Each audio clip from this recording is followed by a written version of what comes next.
चलिए, smart brain class में आप सबको हार्दिक हार्दिक शुभकामना है। और आप सबको बता दें कि जो भी नए दोस्त जुड़े हैं स्मार्ट ब्रेन क्लास को लाइक लाइक लाइक का नहीं अटेंशन बना लेना है, साथ ही इसको क्या कर देना, सब्सक्राइब कर देना है।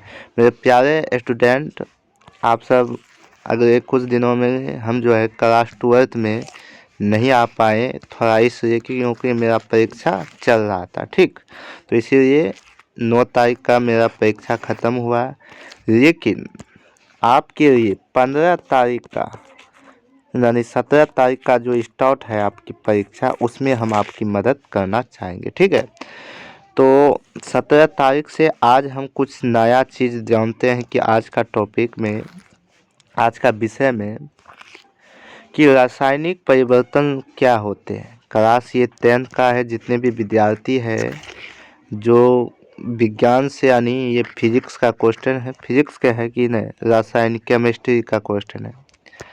तो आज हम जानेंगे रासायनिक परिवर्तन क्या होते हैं, रासायनिक परिवर्तन कैसे पहचानें, और रासायनिक समीकरण में लिखना और संतुलित करना। और ये बिहार बोर्ड परीक्षा में भी दिखा जाता है। चलिए क्वेश्चन की ओर चलेंगे। कह रहा है कि रासायनिक परिवर्तन, क्या कह रहा है, रासायनिक परिवर्तन।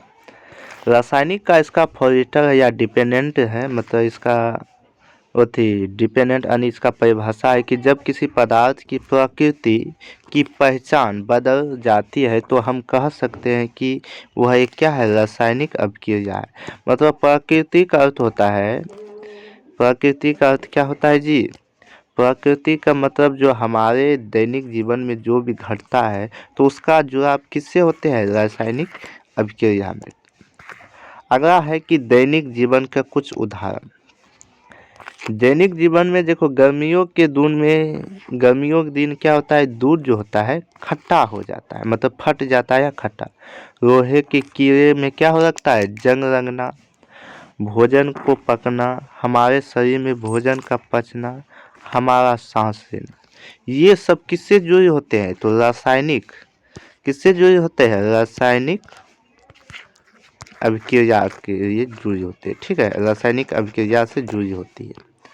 और याद रखना है कि, याद रखो कि भौतिक का परिवर्तन हम सिर्फ अवस्था को बदलने में या नया पदार्थ में नहीं बनाता है। ठीक है, और एक ज़रूरी सूचना आपको मैं बता दूं, पर इसको पढ़ लेते हैं, उसके बाद अंत में एक महत्वपूर्ण सूचना जो कि आज आपको दे रहा हूं। रासायनिक अभिक्रिया का सापेक्षण, कैसे पता चले कि रासायनिक अभिक्रिया हुई है, व्हाट यू, मतलब सबसे पहले पता चलाना है कि आखिर रासायनिक अभिक्रिया कैसे होता है, ये जरूरी है। आइए, कहता है कि इन चारों में कोई बदलाव देखा जा सकती। पहला है अवस्था में परिवर्तन, रंग में परिवर्तन, गैस या उत्सर्जन, ताप में परिवर्तन। या वेरी MI फॉर 2 मार्क्स, इसमें क्या कितना मार्क्स मिलता है, तो 2 मार्क्स। आइए जानते हैं रासायनिक समीकरण में लिखना कैसे है और इसकी सापेक्ष क्रिया। कहता है कि रासायनिक समीकरण में सबसे सरल तरीका है, सरल तरीका क्या है, उदाहरण के लिए मैग्नीशियम और ऑक्सीजन बराबर क्या हो गया, मैग्नीशियम और मैग्नीशियम ऑक्साइड। तो ऑक्सीजन देखो, मैग्नीशियम क्या होता है, Mg, तो Mg जैसे O को जोड़ते हैं ऑक्सीजन को, ये क्या बन जाती है, क्या बन जाती है, मैग्नीशियम ऑक्साइड, मैग्नीशियम ऑक्साइड। अब देखो कुछ यहाँ अभिकारक कहता है कि जिसको रिएक्टिव कहते हैं कि वह पदार्थ जिसकी रासायनिक में क्या होती है, परिवर्तन होते हैं, इसे क्या कहते हैं, LHS पर होते हैं। और दूसरा क्या होता है, उत्पादक, जिसको पॉजिटिव या पॉजिटिव भी कहते हैं। अभिक्रिया के बदलने वाले नए पदार्थ को क्या कहते हैं, RHS पर। यहाँ तक समझ में कि जो नए पदार्थ को बनाते हैं उसी को क्या कहते हैं, उत्पादन। जिसमें रासायनिक परिवर्तन होते हैं उसे अभिक्रिया। यहाँ तक समझने में कोई दिक्कत। कहता है तीर, तीर की अभिक्रिया क्या करती है, दिशा को समझाती है। कोई भी तीरबा होता है तो तीर वाले जो आकार होते हैं, तीर के बाहर वाले उसको उत्पादित करते हैं, और तीर के इधर वाले जो पुछरिया है उसको क्या कहते हैं, अभिकारक। तो तीर के बाहर वाले उत्पादक, तीर के भीतरवर्ती पुछरिया तो अभिकारक, और तीर के बाहर वाला क्या होता है, उत्पादक। तो यहाँ तक समझने में दिक्कत, आगे की ओर चलते हैं। अब कहता है कि रासायनिक समीकरण में लिखना कैसे है। अब इसको समझना है कि शब्दों की जगह में रासायनिक का उपयोग। आगे देखते हैं। पहला है मैक्सियम, तो मैक्सियम O2 यानी ऑक्सीजन। जब हम O2 बनाते हैं तो क्या बन जाती है, मैक्सियम मैक्सियम ऑक्साइड बन जाती है। क्यों बनते हैं, क्योंकि यहाँ देखो इस तरह के समीकरण में, इस समीकरण को सेक्स इक्वलिटी समीकरण में सेटर एडुएट भी कहते हैं। यह समीकरण असंतुलित होते हैं क्योंकि इसमें क्योंकि तीर के दोनों ओर की तत्व परमाणु की संख्या में क्या होती है, समान नहीं होती। हमेशा चेक करो कि LH क्या होती है, परमाणु, और RH परमाणु डैश। अगला है नेक्स्ट क्वेश्चन की ओर हम चलेंगे। कहता है कि संतुलित रासायनिक समीकरण का महत्व। अब यहाँ देखो बहुत अच्छी है कि रासायनिक जो महत्व को संतुलित करने के लिए हमें क्यों आवश्यकता है, आखिर कोई भी हम संतुलित करते हैं उसके लिए आवश्यकता क्या, यहाँ तक समझते हैं। कहता है पहला क्या होती है, द्रव्यमान का नियम, जिसको लॉ ऑफ कंजर्वेशन मिस भी कहते हैं। नियम, अगला है नियम देखते हैं। किसी भी रासायनिक अभिक्रिया में द्रव ना हो तो निर्माण ना ही विनाश होता है। ना ही क्या होता है, द्रव निर्माण होता है, ना ही क्या होता है, विनाश होता है। इसका मतलब यह है कि अभिक्रिया के पहले और बाद में प्रत्येक तत्व की परमाणु की संख्या क्या होती है, समान होती है। समान का मतलब कि दोनों एक साथ की ढांचा में होता है। यहाँ तक समझने में कोई दिक्कत, आगे की ओर चलते हैं। अब यहाँ देखो कह रहा है कि समीकरण संतुलन हीट एंड ट्राई विधि। अब जैसे उदाहरण के लिए FeHO2, Fe यानी रोहा, इसको क्या कहते हैं, रोहा, क्या कहते हैं, रोहा। और ये जो होता है HO2, इसको क्या कहते हैं हम, जल।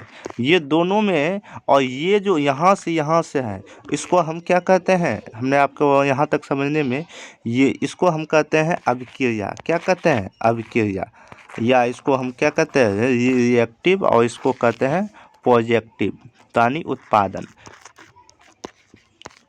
उत्पादन इसको नहीं कहते हैं, क्यों, जब ये दोनों को मंथन करता है तो यह Fe3 और O4 यानी हेमाटाइट और हाइड्रोजन बाहर हो जाते हैं। प्रत्येक सूत्र के 4 बॉक्स बनते हैं। पहला FeHO2, Fe या H2।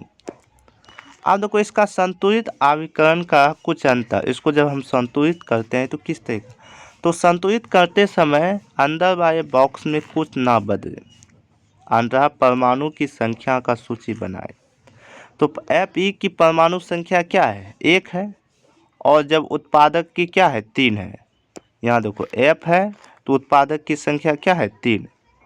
यहाँ समझो, इसमें क्या गो, 1 गो, और इसमें क्या गो, 3 गो। तो अभिक्रिया की संख्या जिसको LH कहते हैं उसकी संख्या क्या गो, 1 गो। हाइड्रोजन क्या गो, इसमें 2 गो। अब यहाँ देखो हाइड्रोजन क्या है गो, 2 गो। अब देखो ऑक्सीजन क्या गो, 1 गो।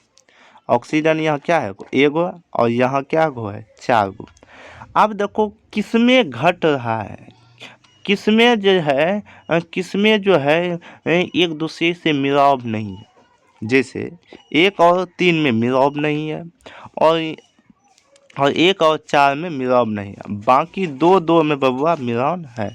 तो इसमें क्या करना है कि 2 में अगर मिलान है, 2 में अगर मिलान है, तो ये जो बाहर वाले जो अक्षर है इसको आपको क्या करना है कि इसको संतुलित करना है। तो इसमें क्या गो दें, जैसे Fe3 है तो यहाँ आपको क्या देना होगा 3, तब नहीं मिलेगा। तो यहाँ 3 से गुना करेंगे तो बराबर 3, और यहाँ क्या से गुना करेंगे तो अब देखते हैं कि इसका संतुलित क्या है। सबसे यौगिक सूत्र को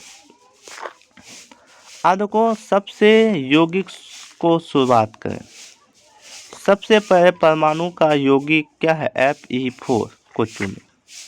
इससे सबसे अधिक परमाणु वाली जो तत्व है वो ऑक्सीजन है, जिसको हमको क्या करना है संतुलित करना है। ऑक्सीजन, और ऑक्सीजन की संख्या क्या है 1 से लेकर 4 को, इसको क्या करना है संतुलित करना है।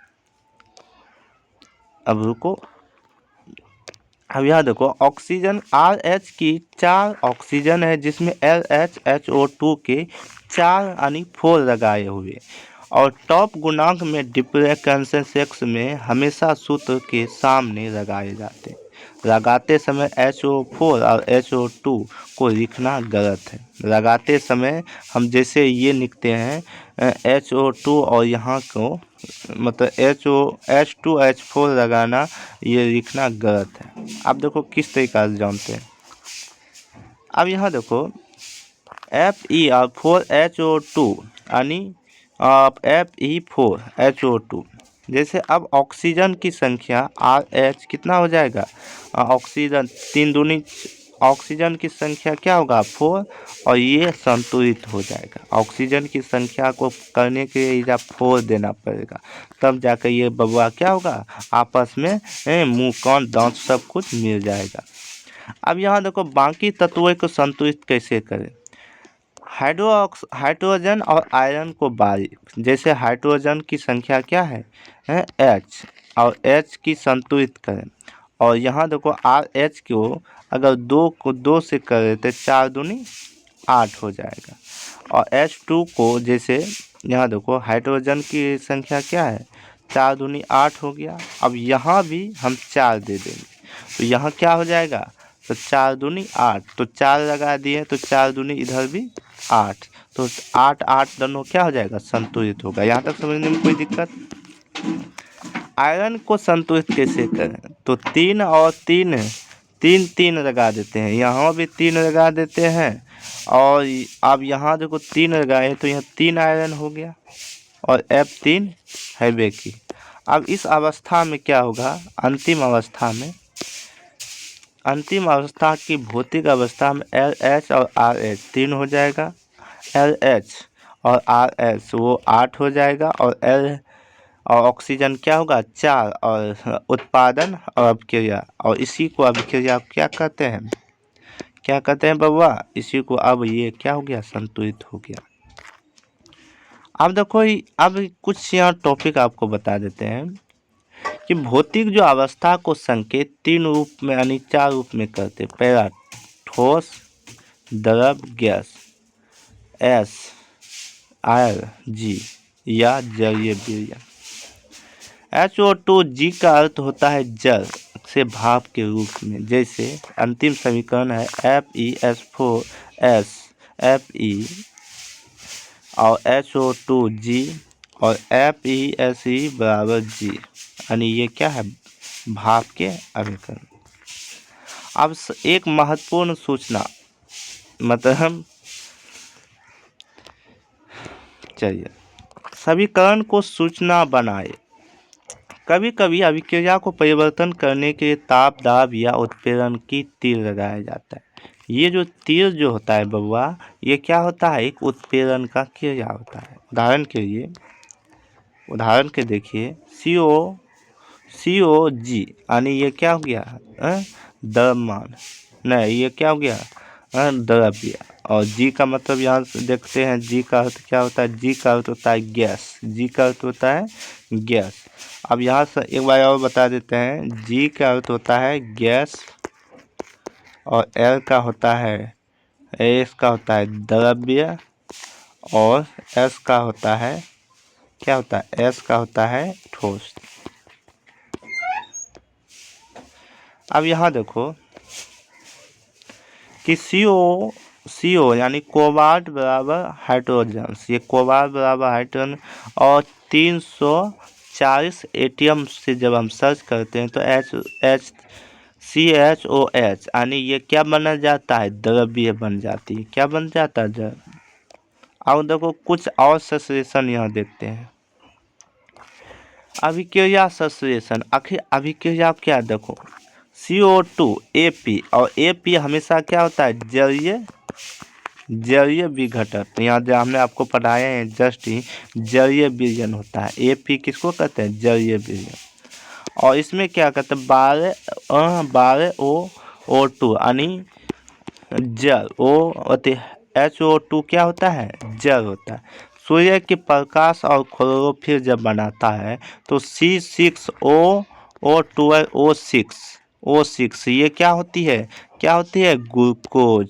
तो क्या होती है, ग्लूकोज। क्या होती है, ग्लूकोज। तो C6H12O6 ग्लूकोज ये क्या होती है, जलीय विलयन। और जिसमें O2 ये भी क्या होता है, ऑक्सीजन। और CO2 ये क्या होती है, जल होती है। क्या होती है, जल। अब यहाँ कुछ है, अब यहाँ देखो रासायनिक अभिक्रिया के प्रकार। संयोजन अभिक्रिया जिसको कहते हैं कॉम्प्लेक्स रिएक्टिव, परिभाषा है कि ऐसी अभिक्रिया जिसमें 2 या 2 से अधिक अभिक्रिया मिलकर एक उत्पादन का निर्माण करती है। जैसे 2 या 2 से अधिक जब हम कोई भी अभिक्रिया करते हैं तो उसमें जो है उसकी भाप या जल या कैल्शियम ऑक्साइड और बीकर में जब ताप ग्रहण करते हैं तो उसकी अभिक्रिया में 2 या 2 से अधिक अभिक्रिया में एक उत्पादन को ही कहते हैं। अब देखो थोड़ा ध्यान से देखो, बिना बुझा हुआ कैल्शियम ऑक्साइड के जल की अभिक्रिया, जैसे CaO यानी कैल्शियम, और कैल्शियम हमेशा क्या होती है, ठोस होती है। कैल्शियम ऑक्साइड क्या होती है, ठोस होती है। और HO2 जल, ये क्या बनती है, जल। और और ये क्या होता है, जल हमेशा क्या होता है, द्रव्य होती है। और COOH ये क्या होता है, जलीय विलयन होती है। क्या होता है, जलीय विलयन।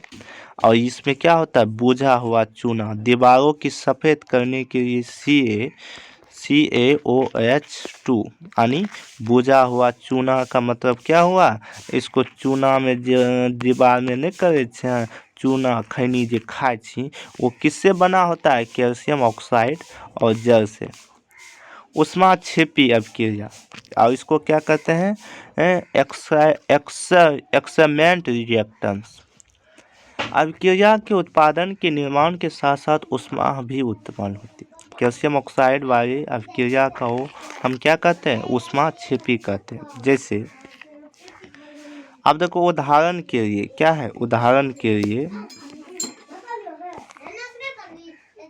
देखो, उदाहरण के लिए तो जितने भी मेरे प्यारे विद्यार्थी हैं, क्या ये आपको समझने में कोई दिक्कत है, नहीं ना। आपका था प्राकृतिक गैस का दोहन। प्राकृतिक गैस का जब दोहन करते हैं तो प्राकृतिक गैस का दोहन CH4 और G से हमेशा क्या होती है, गैस। क्या होती है, गैस।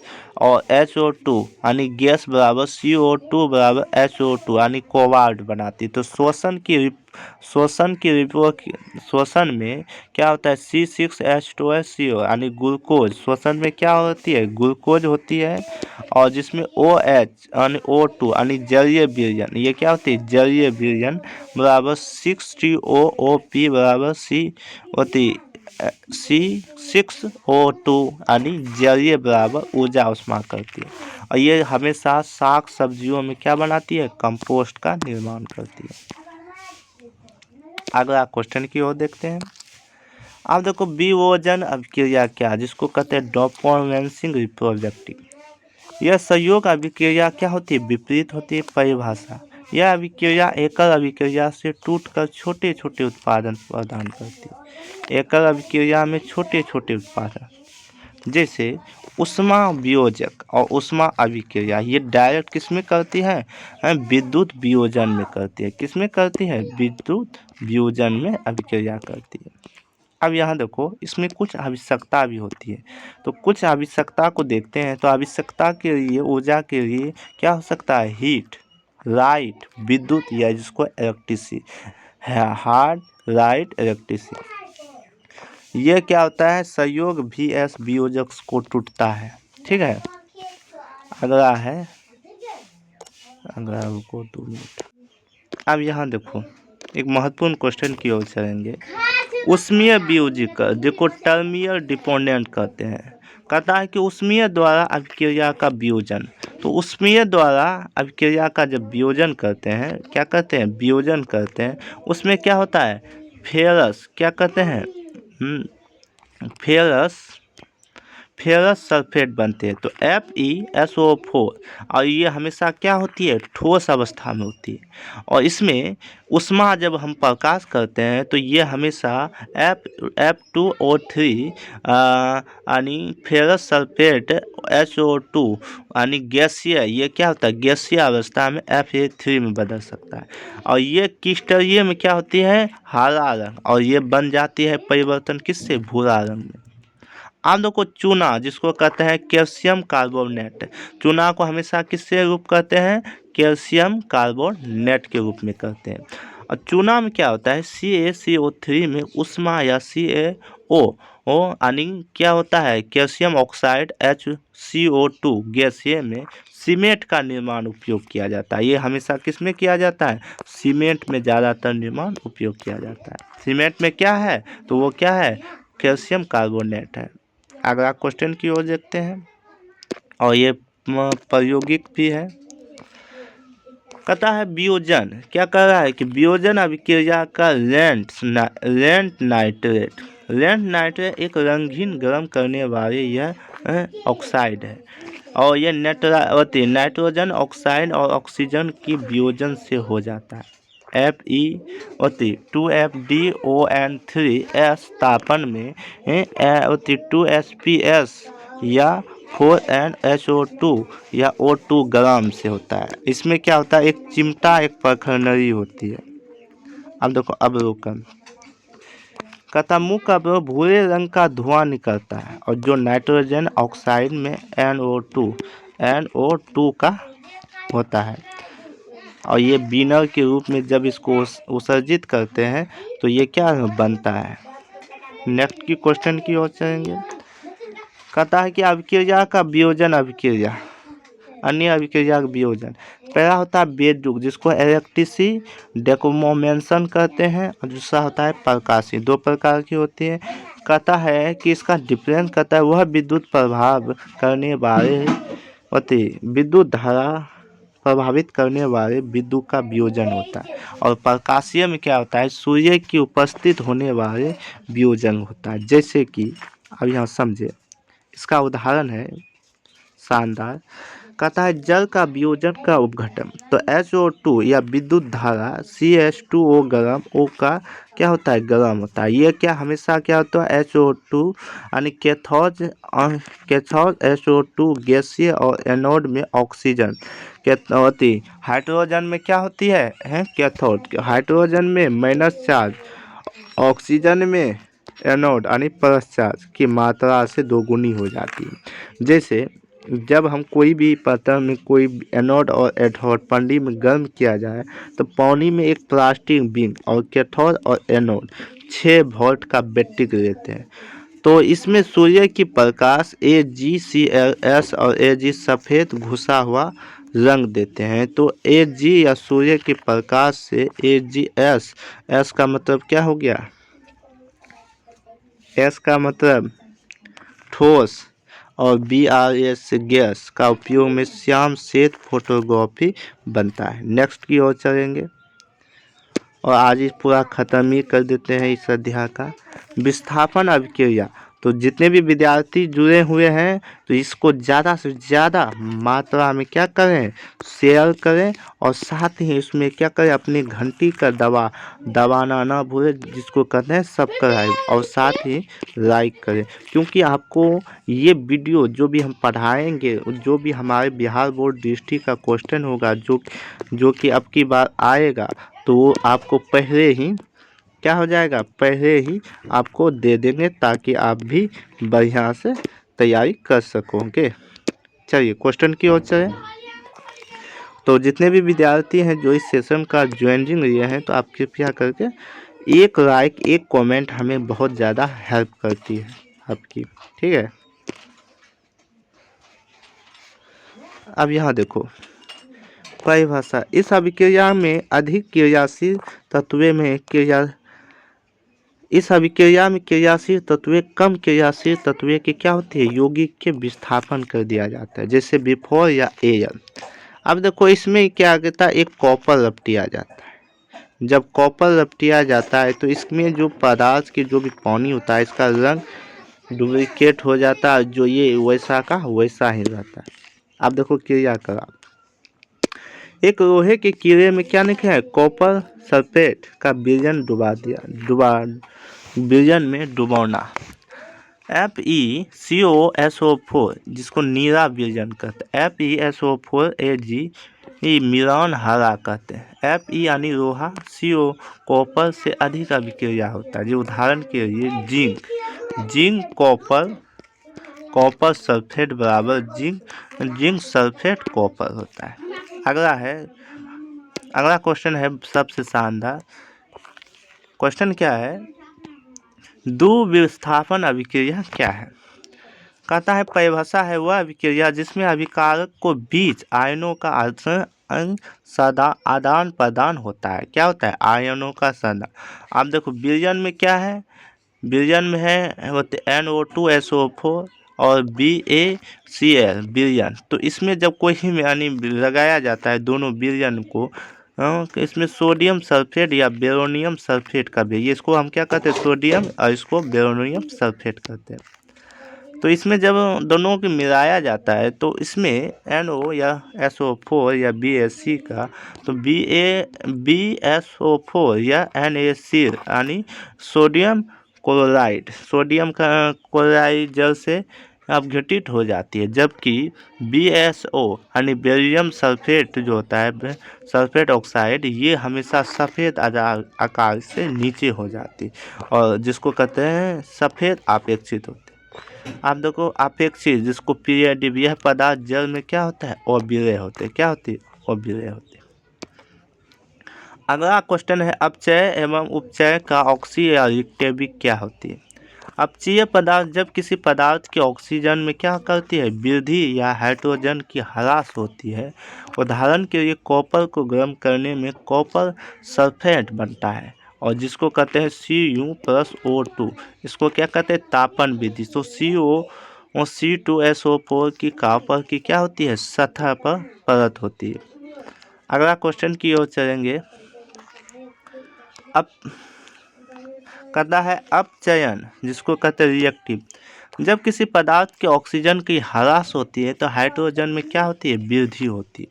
और उदाहरण की गर्म कॉपर सल्फेट में CO ऑक्सीजन में हाइड्रोजन गैस क्या होती है, परिवर्तन होते हैं। हाइड्रोजन गैस क्या होती है, परिवर्तन होती है। जैसे CuHO2 में क्या होती है, तापन होते हैं। CuHO2 काली परत में भूरे रंग की हो जाती है। अगला क्वेश्चन है जो सबसे बेहतरीन क्वेश्चन है, और ये शायद आपकी बिहार बोर्ड दृष्टि कोस्ट में भी हिला देंगे। तो VVI क्वेश्चन है, इसको आप क्या करिए, स्क्रीनशॉट भी ले सकते हैं। परिणाम के रेडॉक्स अभिक्रिया क्या है। कहता है कि ऐसी अभिक्रिया जिसमें एक अभिक्रिया से अपघटक से अपचयित होता है, यानी अपचयत में अपचयन के साथ साथ होते। उदाहरण के लिए अपचयी ऑक्साइड के ह्रास, और तो जैसे कॉपर, यहाँ क्या है, कॉपर CO और HO2। तो कॉपर क्या बनाती है, कॉपर अलग होता है, और ऑक्सीजन क्या, ये बन जाती है कॉपर, या ये बन जाती है। तो अपचय में क्या होते हैं, ऑक्सीजन में वृद्धि होती है। उदाहरण के लिए यहाँ देखो जिंक ऑक्साइड जिंक ऑक्साइड कोबार, तो मैक्सियम ऑक्साइड और 4NH और 4HNC या MSC या SO2Cl। अब कहता है ये हमारे दैनिक जीवन में अपचय का क्या प्रभाव पड़ता है, ये समझते हैं। कहता है पहला है संरक्षण। क्या है, संरक्षण। तो पहला क्या है, संरक्षण। कहता है कि जब कोई पदार्थ धातु के आसपास आर्द्रता अम्ल से संपर्क तब वह सापेक्षित होती है, उसे ही क्या कहते हैं, संक्षरण कहते हैं। उदाहरण के लोहे का जंग लगना या भूरे रंग का परत, चांदी के ऊपर एक काली परत होती है और तांबे के ऊपर क्या होता है, एक परत होती है। और लास्ट की क्वेश्चन है आपका, विकृत गंधी क्या है? विकृत गंधी क्या है, जो कि बहुत मोस्ट इम्पोर्टेंट क्वेश्चन है। और शायद कहता है कि वासयुक्त तेल की सामग्री में अपचय का स्वाद हमेशा क्या होती है, गंदा या स्वाद होती, गंदा या स्वाद होती है। बचाव के लिए प्रतिक्रिया ऑक्सीजन का ऑक्सीकरण का उपयोग होता है। चिप्स बनाने के लिए पैकेट में ऑक्सीजन को हटाकर नाइट्रोजन गैस बनाती है। तो आज की जो भी हमारे विद्यार्थी हैं, इसको नाइट्रोजन गैस बना, मतलब ये समझने का होता है कि कोई भी, जब हम अचार जानते हैं, और अचार देखना है कि अचार जब भी बनाएंगे तो उसमें क्या होता है कि वो कुछ समय के बाद वो गंदा सा लगने लगता है। जब वो बन जाता है तो उसका स्वाद जो है काफ़ी अच्छी लगती है, मतलब इसीलिए सूखने के बाद। तो इसी को क्या कहते हैं, विकृत गंधी भी कहते हैं। ठीक है, तो आप सबको बता दें कि नए स्टूडेंट जो जुड़े हैं तो उसको हमेशा स्मार्ट ब्रेन क्लास ये 10th का क्या है, केमिस्ट्री, जिसको कहते हैं रासायनिक विज्ञान। ठीक है, तो रासायनिक विज्ञान में आज क्लास 10 की जितने भी विद्यार्थी हैं, आप सबको बता दें कि बिहार बोर्ड परीक्षा का जितने भी ऑब्जेक्टिव हैं आपको कराएंगे हमारे स्मार्ट ब्रेन क्लास में। और साथ ही इसको क्या करना है, अपने दोस्तों के साथ ज़्यादा से ज़्यादा शेयर भी कर भी, और साथ ही सब्सक्राइब और लाइक कर भी हमारे फेसबुक भी चैनल से। और फेसबुक जो चैनल है उसका थोड़ा लिंक दे दीजिए। फेसबुक में आप सर्च करना, लिखना सीताराम